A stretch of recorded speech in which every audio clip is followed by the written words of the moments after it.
Hey Byron, good morning. How are you? Fine, Jason. Yeah. Yeah, me too. Start of a new week. Arlen is still busy until June, but that's okay. Welcome to the Spectacular Misfits. We're down a misfit, but we're thinking about him. And on that note, today we're going to talk about everybody's quality of life. In our staff meeting, I said, man, I really want to talk about the homeless epidemic because as a social worker, as a teacher, I had some kids living in motels. And then my brief stint as a security guard, I've just seen the homeless epidemic get worse and worse. For some of these people, the collapse has already happened. Collapse is more like a puddle that spreads outward. Um, but then you said, yeah, Jason, I was thinking about talking about the top-down economy. I'm like, "Yeah, that's a great topic too." And then we kind of decided to wrap that up into quality of life. And I had a little chat with myself, Byron, because I didn't want to just aim for the usual target and talk about how the billionaires and the Epstein class are depressing quality of life for everybody. Because that's always there. Our audience knows that. We know who's responsible, but there's more nuance. And you do have to live in the society you exist in. So, quality of life. I got some stuff, but how do you want to, what are your initial thoughts on quality of life, Byron? Quality of life. On my initial thoughts, well, it's like what it is, like what life should be, appropriately, I mean, we shouldn't be in a top-down economy, and we shouldn't live in a well, wealth gap should not be increasing, rather decreasing as possible. Yeah, yeah. I agree. And in a bit, I'm going to propose that the K-shaped economy hurts everybody. The lawyers, the engineers, the doctors, the ones who don't quite feel sticker shock at the pump or the check stand or the self checkout at the grocery stores. I don't think they realize why they're going to be put out as the people on that bottom part of the K get lower and lower. We'll talk about that. But I don't want to go negative. I'm going to surprise you with something because last night when I was like, quality of life, I think I actually do have a pretty good quality of life. Yeah, more income, but my needs are met and my son is happy and well adjusted. So on the whole, I don't have too much to complain about. But I was thinking about quality of life, and I want your reaction to this. I found a YouTube video that my nephew published 9 years ago, almost 10 years ago. He was nine, now he's 18 and in college. But my nephew posted this YouTube video 9 years ago, and his topic was 10 things that make life awesome. And maybe you won't be surprised that none of them are things a lot of adults think about. And yeah, a child unencumbered with bills and such, like some kids have very stressful lives, as I know as a social worker, but a healthy childhood. This is what my 9-year-old nephew thought made life awesome. I'll read it quickly just to add some positivity in the beginning here. Um, 10 things that make life awesome as identified by Jason's at the time 9-year-old nephew. You ready for it? Yeah. All right, number 10, my basketball team. Number 9, sports like football. Yeah, okay. Number 8, TV and YouTube. Sure, entertainment. Number seven, cheeseburgers. I can get behind that. Arlen could get behind that. Number six, Costco samples. I don't know who was taking him to Costco. Probably my mom. He's You know, he probably was going to 9 years old at the time. is nine. Yeah. Going to Costco and going around with the little samples was heaven. Number five, Christmas. When you're nine and you've only made nine trips around the sun, it's quite a hike to get between your birthday and Christmas. So yeah, Christmas is a big deal. When you've done it 43 times, like me, it loses its luster. Number four, arcades. I wonder what arcade he was going to because those are kind of harder to find nowadays. Number three, my friends and family. He was nine, and he identified that as quality of life. My friends and family.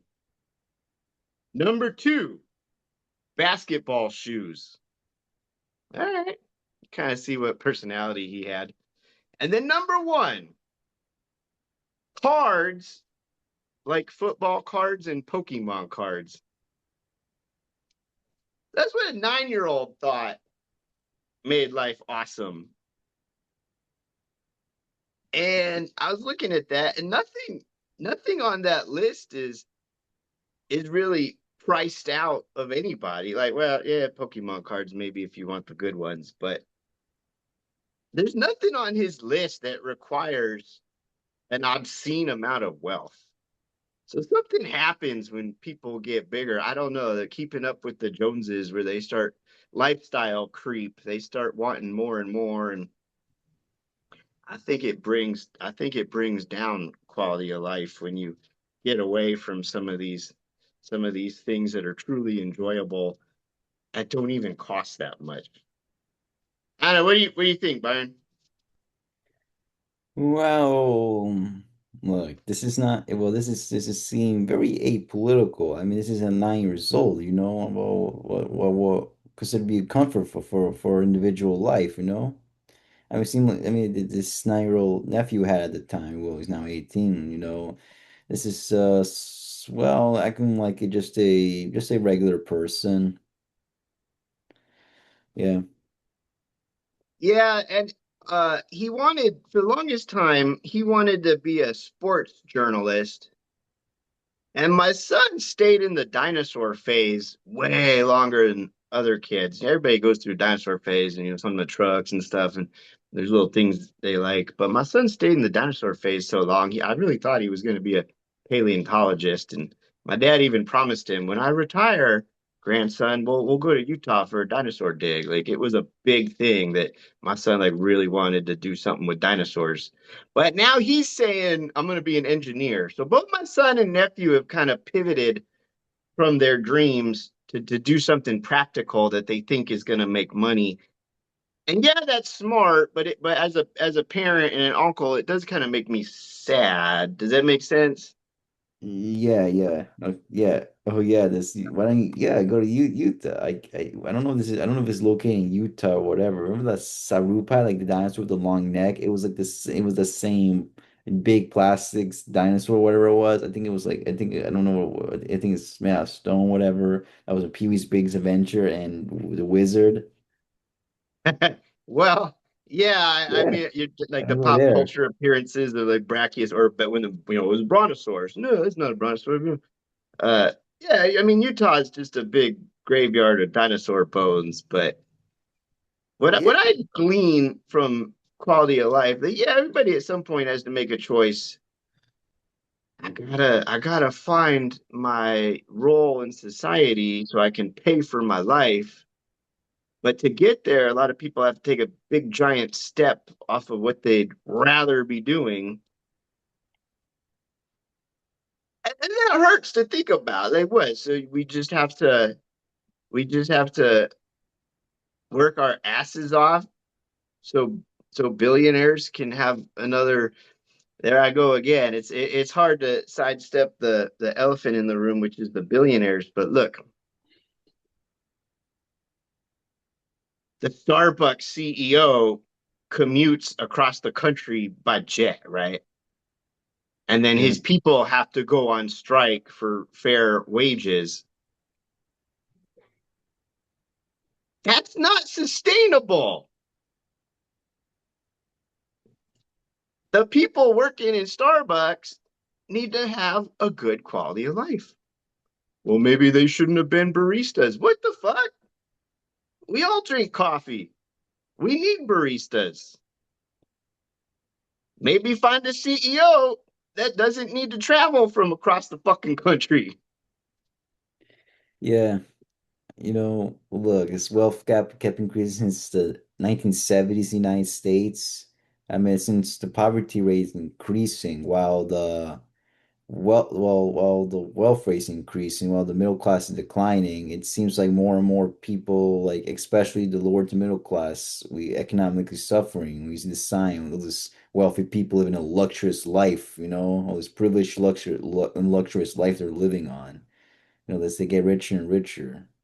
I mean, this is a stagnant pace. It's been like what, like 56 years or whatever. They kept doing this in the United States. Yeah.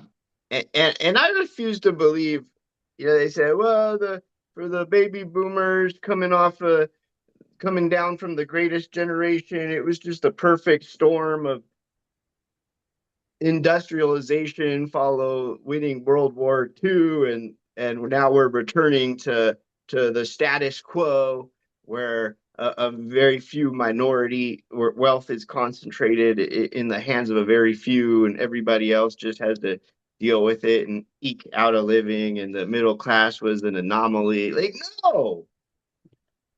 Look, And whenever somebody on a Reddit discussion is like, man, I'm fucking tired of working, somebody's like, well, you're part of the animal kingdom. Animals wake up and fight like hell to stay alive, as if that's the best we can do, as if that's the end result of 130,000 years of evolution. We still have to fight like hell. Give me a break.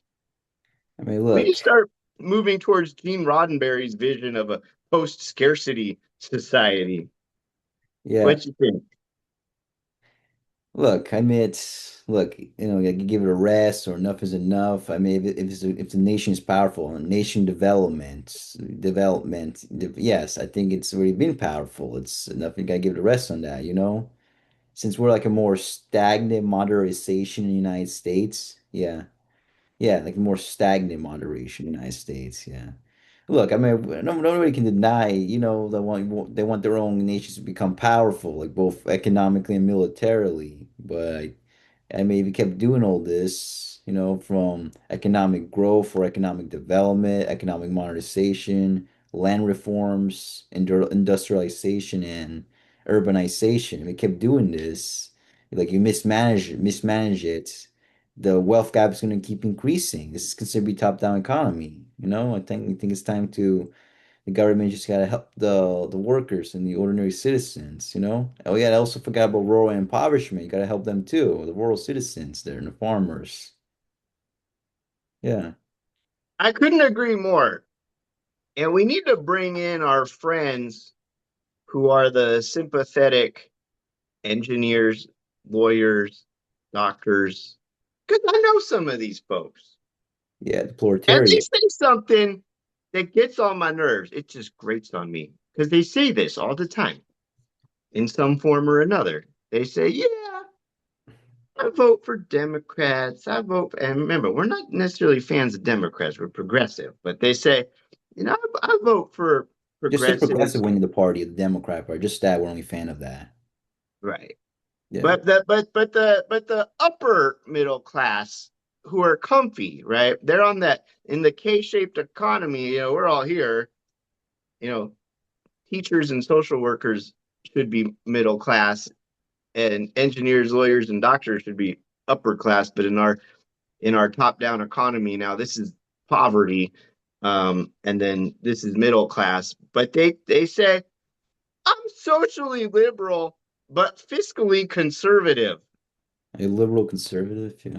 Yeah, So what that means is when they say that, they're like, yeah, so I support LGBTQ. I support minority groups. I don't like what's happening with with ICE, but I don't I don't want my taxes to go to alleviate any of that. I worked hard for my money. I studied for years. I grinded. I put in the long hours. I finally have a nice job that can afford a life I deserve. The people who are working at Starbucks and McDonald's, they should have made better choices. They don't get any of my money. And again, I'm ignoring the fact that the billionaires are hoarding all the money. But the people who, if you have to go to work, you're working class. Yeah. But the people whose life is still comfortable need to join the fight with more ferocity. But they won't, and it's because their life are comfortable. But let me spell it out for them right here, and I want to hear your thoughts. Do you see all the homeless people at the parks, outside your restaurants? For them, society's already collapsed.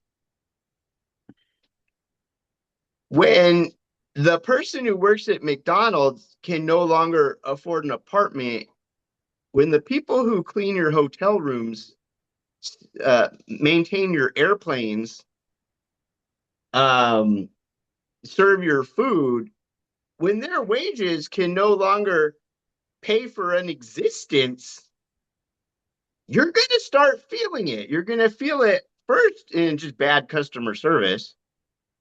I mean, aesthetically, you're going to feel it because who wants to drive around? Like, basically, you leave your neighborhood and you just see suffering all around. Like, it's going to affect you, even if you have the money to kind of weather late stage capitalism. But at some point, you're going to have to start worrying about safety. Because if I work at McDonald's and now I need four roommates, how am I going to carry that with me as I maneuver around my life? The homeless person who has no social safety net and no hope, how are they going to carry that as they now have to maneuver around more homeless people? Because again, like I see homeless people all the way up to where my parents live now, which is unheard of. But it makes sense when you're a homeless guy and you're one of like three, you can fly your sign and get a nice chunk of change. But when you're one of 30, you got to fan out. You got to go somewhere where you're going to catch more attention from people willing to hand something over. So the people whose lives are still comfortable need to take an interest in raising everybody's quality of life because it's going to turn into a safety challenge. And buddy, engineer, lawyer, and doctor, you're not rich enough to insulate yourself forever like the billionaires can. What do you think, Byron? Yeah, I do agree. Income inequality. Yeah, I do agree with your statement on that and what we discussed, look in the United States, look. I mean, it's the two major political parties. I mean, look, either there's two different options: to reform the Democratic Party back to its progressive roots, or separate the political parties in each political ideologies on what platforms, like so they have like a few or several of them. Yeah. I mean, look, in the United States, those well, the non-progressives, I mean, like the physically conservatives and libertarians. Well, look, even look, and well, I mean, we're those major political parties are mostly neoliberals. I mean, those physically conservatives, the politicians, they have not. Doesn't seem like they advocate lower taxes. I think it's for both the middle class and I think all from all classes. But they rather they go for tax cuts or including trickle down economics. Yeah. Lower taxes. It's supposed to be like lower taxes for all classes. Yeah, from the low. So that by the definition, by the poor, the middle, and the upper, in the wealth. Yeah, the wealthy. Yeah, and then yeah, the moderate Democrat, the moderate liberals, and well, they're mostly establishment. They just are fine with them. They just want to. They just find to continue the tax cuts and the trickle down economics, because tax cuts and trickle down economics are part of neoliberalism. Yeah, just fun. Yeah, Yeah, and so again, it just gets so old saying Democrats have a messaging problem. What are you besides anti-MAGA? But I mean, they've been saying that that's been the election autopsy for losses going back as long as I've been watching the news. Democrats have a messaging problem because yeah, there Well, are there are fellow citizens whose lives are still comfortable because they worked hard to get there that aren't paying enough attention to how bad things are getting for the people below them. But the people below them are their peers more so than the upper echelon is their peers, is made up of their peers. The billionaires don't give a fuck about the upper middle class, but the upper middle class haven't realized yet. If you build a house, it needs to sit on a strong foundation. And the same goes with our society of citizens. When the working class collapses and everybody's homeless, it doesn't matter if you're an accomplished engineer, lawyer, or doctor. You're going to have a bad time. You're going to get robbed all the fucking time. Like and again it's a messaging problem because I wrote down when we had our little meeting, how do you fix all this? Well, there needs to be parity between a country's military spending and its education spending. But good luck packaging that message. Minimum wage needs to be tied to inflation and it needs to be tied to the cost of living. Like it just has to happen at this point. But how are we going to package that? Because again, people who should be our peers, but they can just make themselves, man, it's pretty depressing. Drive down the street, see all these homeless people. I'm gonna order some comfort packages from Amazon. I'm gonna post on Facebook. Like they're not really allies beyond their vote, but you actually vote every day and we need everybody who has to clock in and clock out to support themselves to get on board with some sweeping reforms. And the sweeping reforms need to be aimed at helping the lowest common denominator first. So, like, we got how do we wave that red flag at the people who need to see it? Does my question make sense, Byron? yeah, it does. Yeah. Yeah. Yeah, I was gonna say, I think I'm gonna have to say, look, I mean, look, I think to this day, I mean, look, United States is a complex societies, there's nations that are complex societies. I know, life, there's going to be complexities. I know we don't want to like complexities, or there's times you might like complexities. Yeah, okay, look, I think to this day, the American voters are definitely gonna pay attention if the politicians promising if they're gonna pass any new economic populist policies. Yeah, I mean, it looks like Zoran Madani had passed a lot of policies that he promises. Yeah, I mean, they're gonna look at the political record, the political positions records. It looks like to this day they're gonna see if they can trust him or not. Yeah. Yeah, I mean, I love bringing up New York City right now too. He's the mayor's really handed the Dems a winning playbook. Yeah. Do good things for good people and start at the bottom and work your way up. Yeah. And it's Yeah. hard because again, we're all the hero of our own story.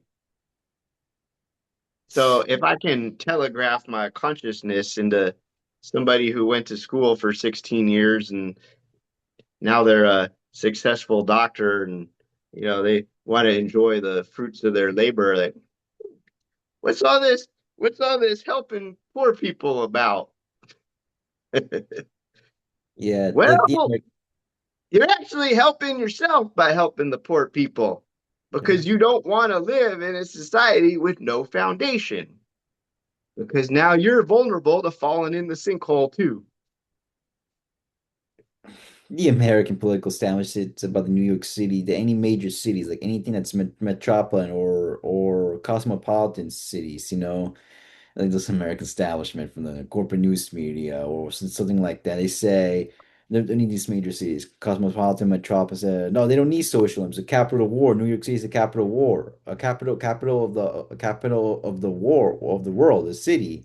I mean, how? Okay, I think I give it a rest of that. Enough is enough. You know, it's time to need socialism in these metropolitan cosmopolitan cities. You know, it's time for that. Yeah, to make it livable for citizens who wants to live here.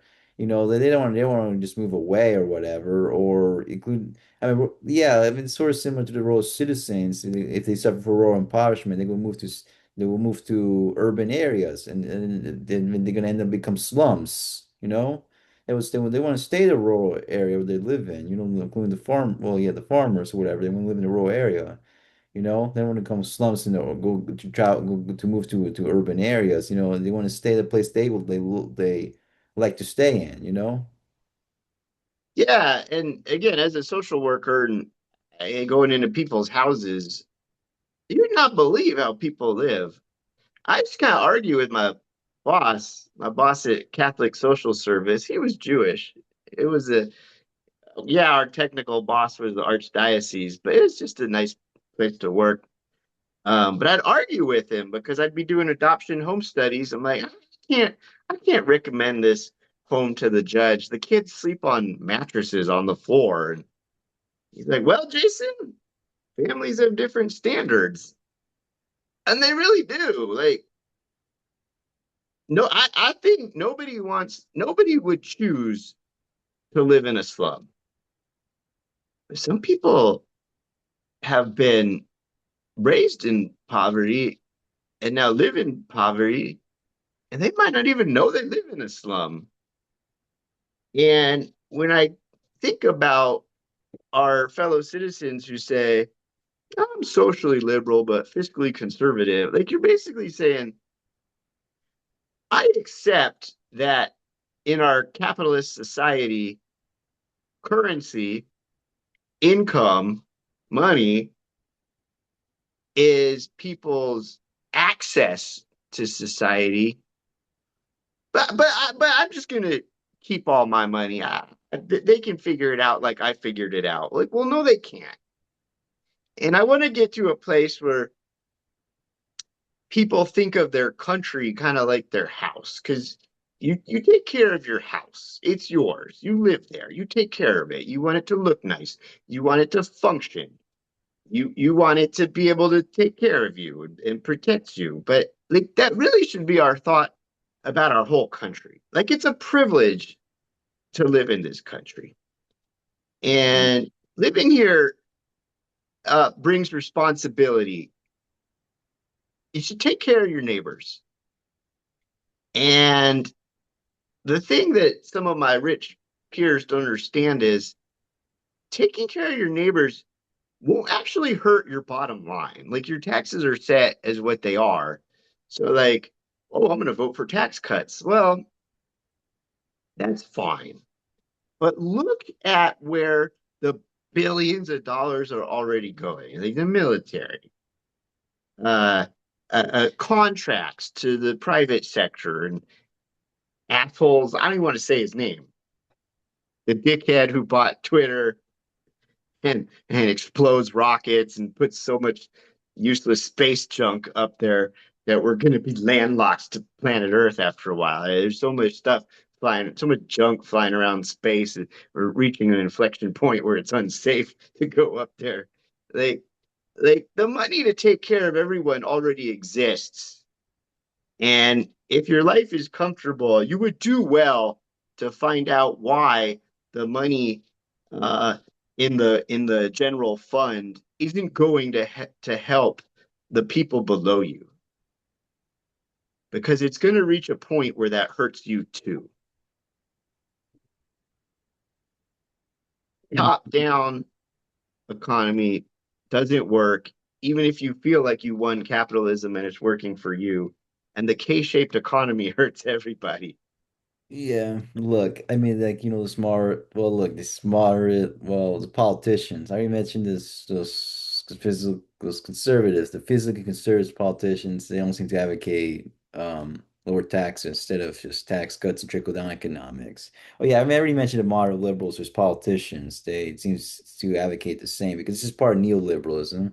Because moderate liberalism advocate for progressive taxation, but at a more moderate level, not like a high progressive taxation or like the progressivism where, they just no, they did the opposite. They advocate for tax cuts and or trickle down economics. They just let it happen, whatever. They pretend to fight against it, but no, they just let it happen. They just allow it. Yes, the physically moderate or socially liberal, the moderate liberals. Yeah, Yeah, I don't know if it's the right time to jump to this, but I'm super curious for your thoughts because yeah. you're very analytical and you know so much. But I also, I told you my 9-year-old nephew, he's 18 now, his thoughts on what makes life awesome. But last night before I went to bed, I posed the same question to my 45-year-old friend, my friend Kendra. She was a professional child psychologist, and then she became disabled later in life, and she can't work anymore. She's handicapped, so she can't work anymore. But she's still super smart. So I asked her about quality of life because she's got a unique perspective, right? She was knocked off her path by natural consequences that it could happen to any of us. So I asked her about quality of life, and she had a more Buddhist take on it. Because I know you and Arlen, you and Arlen are all about practical solutions, and so am I. Like I struggle with the spiritual side of things too. But I asked my friend, how she has such a positive attitude and what she thinks about quality of life from her vantage point, from being medically retired. And she said, "Well, you need to think about your absolute happiness versus your relative happiness.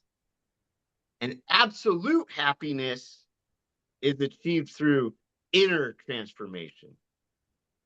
Your relative happiness depends on outside circumstances. And I don't know how I do, but yeah, I look at the outside circumstances and it brings me down. We got an asshole president who's just robbing the country blind.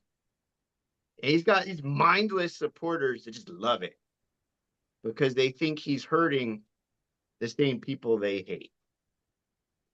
And I see what jobs are paying, and I see what people are trying to live off of. I become irate. Like it doesn't matter that my life is comfortable when so many other people have it worse. Like this just eats me up. But it's those outside circumstances that I can't really influence. Like we're trying to with our podcast and our activism. But absolute happiness is a little bit harder for me because I have to think, okay, what do I have? What am I grateful for? How can I approach my day positively? How can I go to work and not bring everybody down and be an asset? And um, so, how do you manage balancing your absolute happiness and your relative happiness, Byron? Or do you even try? Like, what do you think about being stuck in the system we're all stuck in and trying to have a good quality of life regardless of what's swirling around us? Oh, no,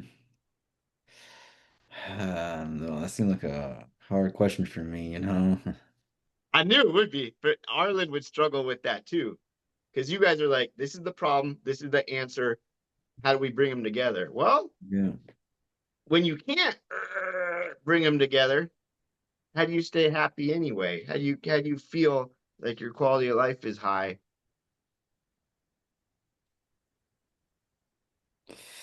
I don't know. Look, yeah, look. Look, I mean, it's like the look. I mean, I'm gonna get irrelevant. I'm gonna be off topic on that, whatever. All this day since 1970s, we economically struggled. At least after the 1960s or whatever. I mean, things got more culturally or socially progressive on passing political positions. I mean, there's times it goes backwards, so like on LGBTQIA plus rights, reproductive rights, on immigration policies. Oh, this legalize well, it's going to be more death penalties on the issues and social issues. Oh, yeah, and there's like that. Wow, there's also racial inequality, this, like this gerrymandering of some of the voting rights is going back to what it was pre-1970s already. Yeah. I said there's some parts that goes going backwards. Yeah, I know it's seeming a tragedy. I feel it too. Even just in my short lifetime, Yeah. I feel it too. Like when I was starting out as a social worker, making $11 an hour, my apartment only cost $550 and everything was included. Yeah. Social work, teaching, especially in Arizona, like the wages haven't risen. But my God, the rents, $1,200 for a one bedroom and nothing included, and a building so old it's rotting from the inside out. Like, yeah, life's getting worse. But at the same time, the rich are getting richer. And back to my friend, like here, I wasn't she spends all day making these cute rocks. Look, like here's one. I don't know if it'll show up.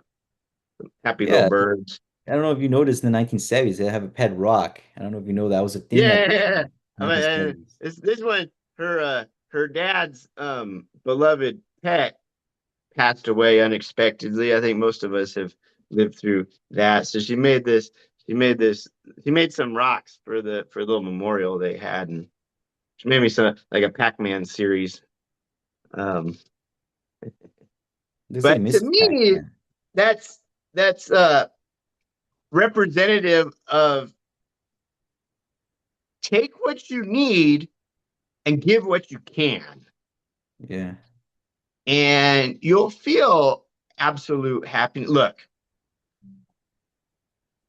if having a better car than everybody else and having a bigger house than everybody else and flexing on people make you happy, like, okay, it's a free country. But doing good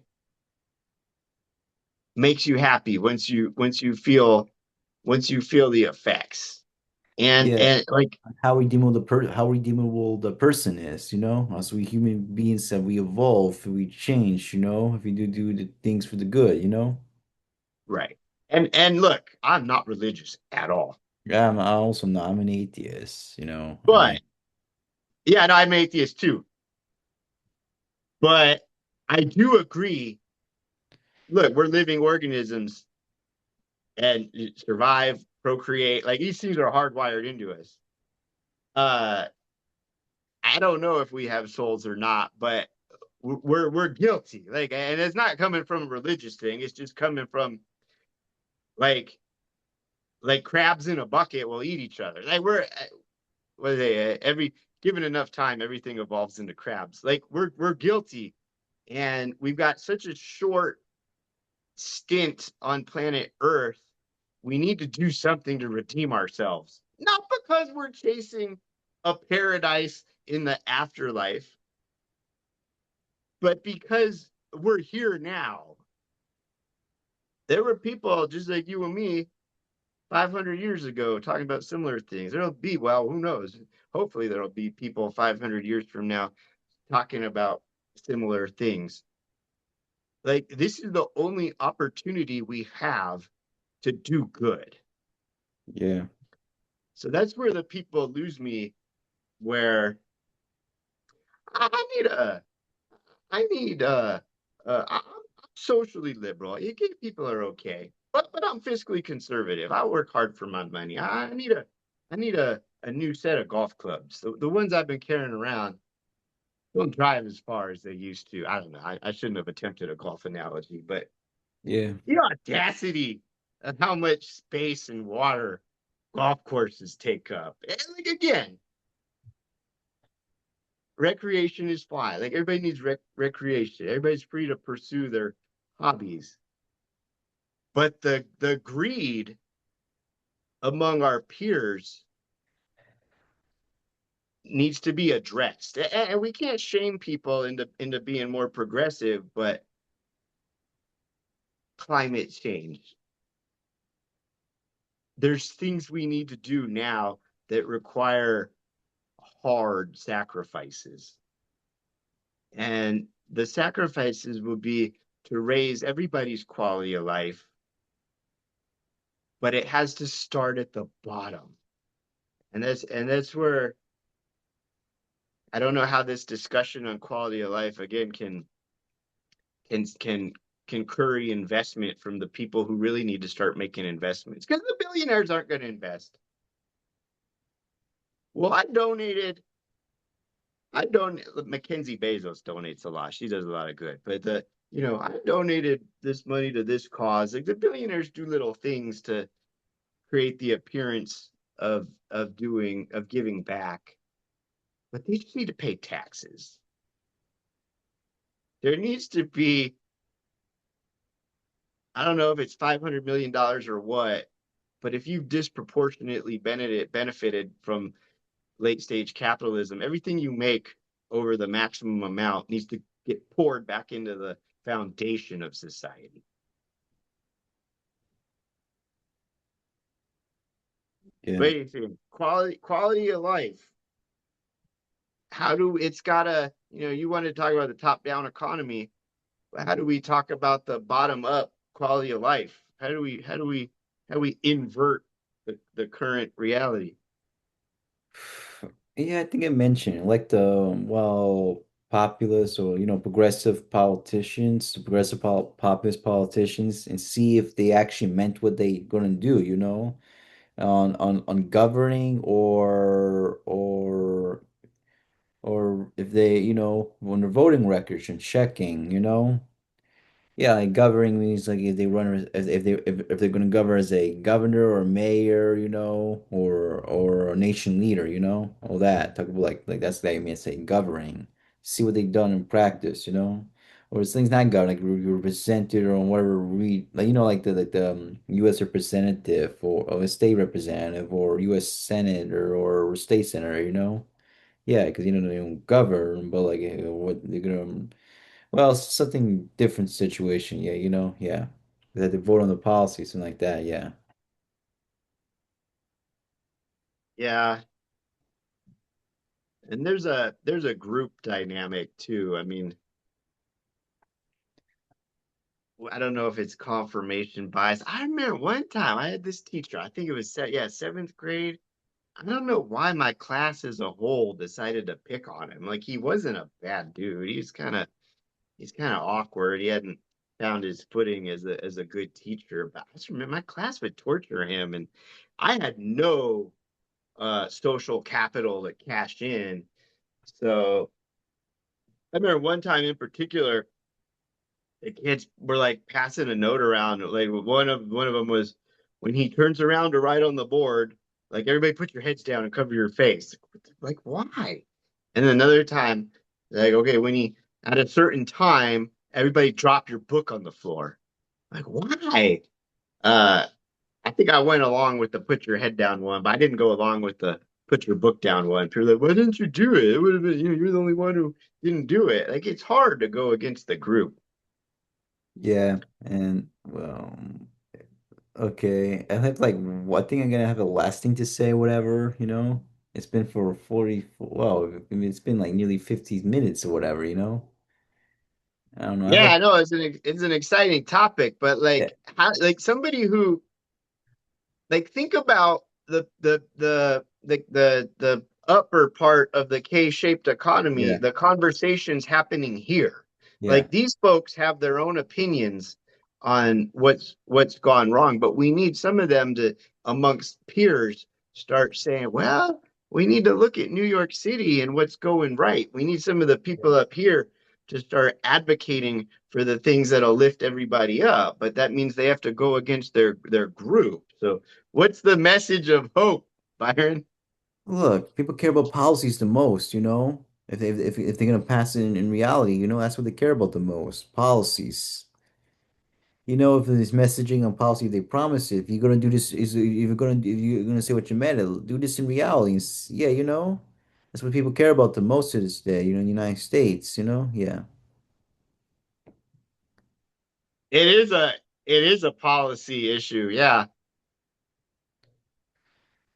Well, I don't this is not about how the politician. This is not about loyalty to some political party or political ideologies, all these tribal things, or the leadership or the leadership of the political political or the political figure or whatever. So, you know, all these leadership skills. It wasn't all about that. It's about policies the most. Yeah. yeah. I'm excited for the next wave of progressives. I They need to just kind of roll. I don't know, the slogan should be something like your dream is my dream.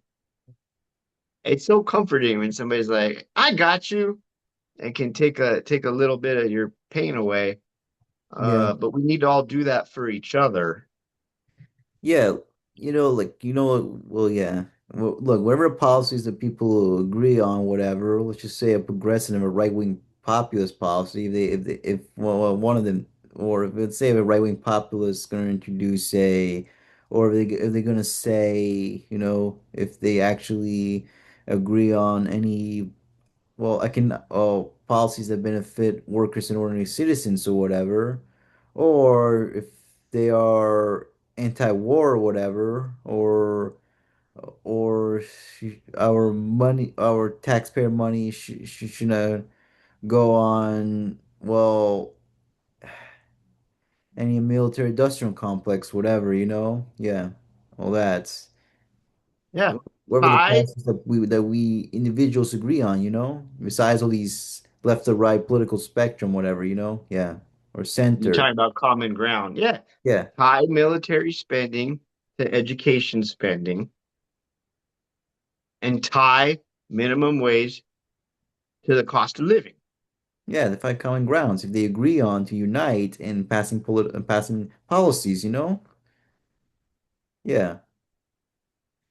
Yeah, this is one thing I'm gonna say, and one last thing I'm gonna say, and the other last thing I'm gonna say.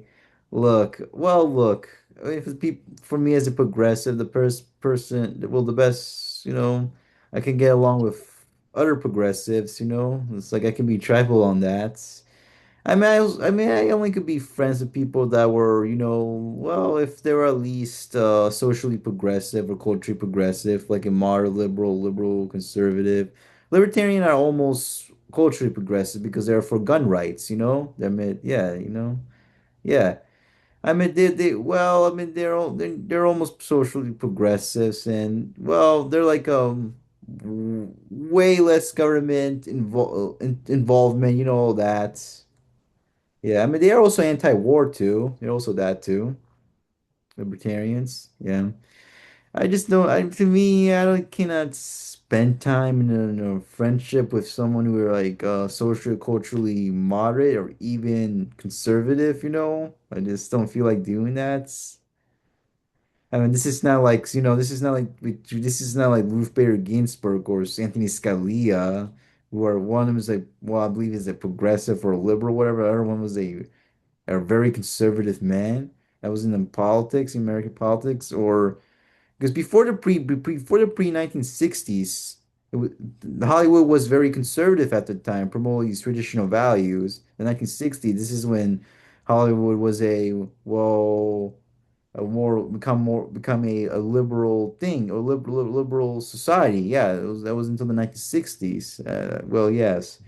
Yeah, there's like one was before the pre-1960s. There's a friendship. One's a progressive. Everyone's a very conservative person. The progressive is Henry Fonda, and the very conservative is James Stewart. I just can't do that. For me. Yeah. I do strongly care about human rights, but I don't if I was a political, to be, as me. Well, look, I'm look, well, if I want to comment on politics, I don't spend time doing identity politics or these culture war stuff. Yeah, like to me, I'm well, I don't want to be like a public figure. I'm too afraid to be a public figure. I don't know about you, so. You are a public figure. You're one Okay. of the spectacular misfits. Yeah, but I'm not like well, I don't mean like A, B, C, D. I'm like for me, a public exposure is very low. I don't, yeah, Byron, if you were in charge, everybody would have a better quality of life. yeah, Thank you for caring about people. yeah, I think we'll leave it there. I gotta go yeah. to work. What have you got going on today? Look, maybe next week they're gonna do an interview of me. I think well, to either Sprouts Farm Markets or Chick-fil-A. I mean, I've been to Chick-fil-A in person like a few days ago. 'Cause I'm still no, they say I'm still on the waiting list. I'm waiting for that. Well, keep at it. Either of those places would be lucky to have you. Yeah. All right, bud. I gotta go to work.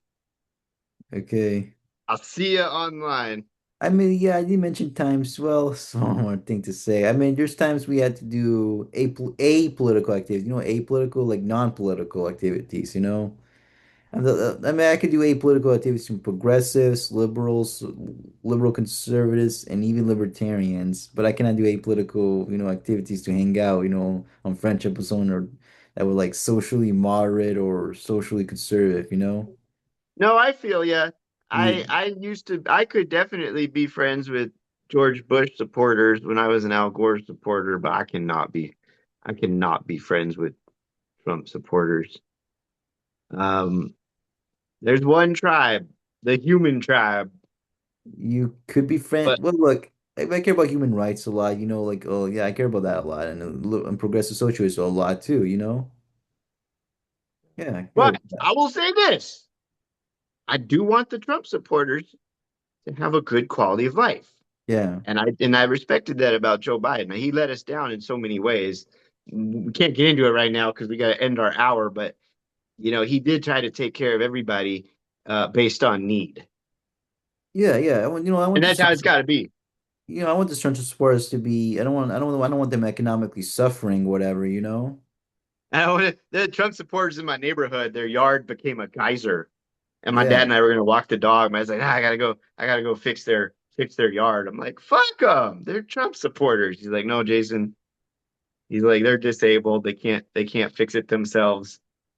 Their whole yard is gonna flood if I don't intervene. I'm like, okay, look like these more of these Trump you're right. supporters found out that Trump is a fraud or whatever. Like more of them, whatever. He's a fake right-wing populist of Donald Trump. I mean, it's just Trump support seems like they are, well, actual right-wing populists or just go along with Trump does. I Yeah, think they'd go along. yeah. Yeah, it's like a cult-like personality. Yeah. Well, It seemed like most of them they go along. I think some of them don't go along, just like right-wing populists, whatever. Yeah. yeah. All right, I'm gonna end it. Okay. It's nice seeing you today. Yeah. Bye, Jason. Yeah. Bye, Byron. Yeah.